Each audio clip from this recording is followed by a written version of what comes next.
Réussir le Mont Blanc, un rêve, un espoir caressé par près de 500 personnes les journées de Grand Beau. La majorité des alpinistes montent par la voie normale, celle du goûter, un itinéraire dont voici le maillon faible.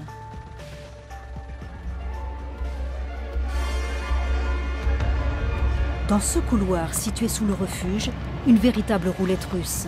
À la mi-journée, à l'heure la plus critique, un bloc tombe en moyenne toutes les 17 minutes. Il y en a une qui m'a frôlé 50 cm, quoi. Et c'est vrai que bon, ça fout les boules, quoi. Parmi ceux qui ont cru leur dernière heure arriver, Paul Petzel, le patron de l'entreprise de matériel de montagne.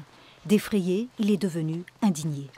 C'est un couloir tout simple à passer, mais quand on regarde les chiffres, puisqu'on a fait faire des études factuelles, on a constaté qu'il y avait eu un peu plus de 80 morts depuis 1990 et pas loin de 200 blessés.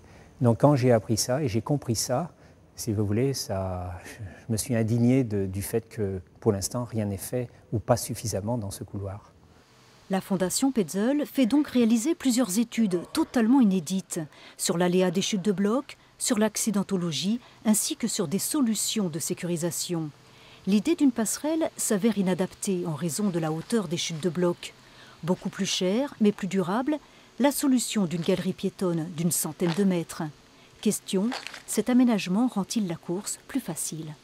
Pas du tout. Quand vous arrivez au couloir aujourd'hui, à la limite, vous pouvez le passer en basket. Demain, s'il y a un équipement spécifique pour ce passage, c'est vraiment l'entrée. Là, à partir de ce moment-là, vous serez obligé de vous encorder. Il y aura de la signalétique installée.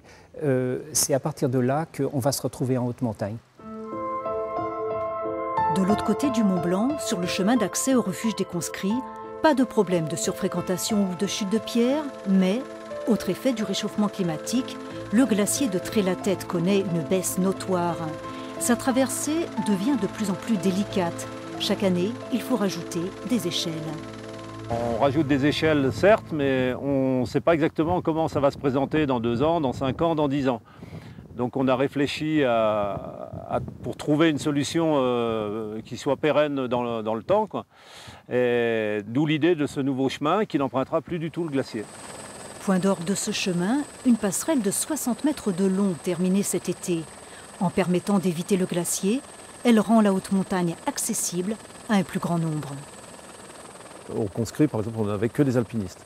Et maintenant, il y a beaucoup de randonneurs qui ont commencé à un tout petit niveau, qui ont peut-être fait de la via ferrata derrière, qui ont fait des choses comme ça, et qui souhaitent quand même aller passer une nuit en refuge pour être dans un bel environnement. Et ce chemin, il leur permettra d'y aller. Les refuges, des équipements onéreux dont l'existence est liée à leur accessibilité. Pour les conscrits, la question est réglée. Pour le goûter, études et propositions existent désormais. Resteront-elles dans les cartons ? Faut-il sécuriser le couloir sous le refuge ? Économie, sécurité, montagne, où se trouve le juste milieu ?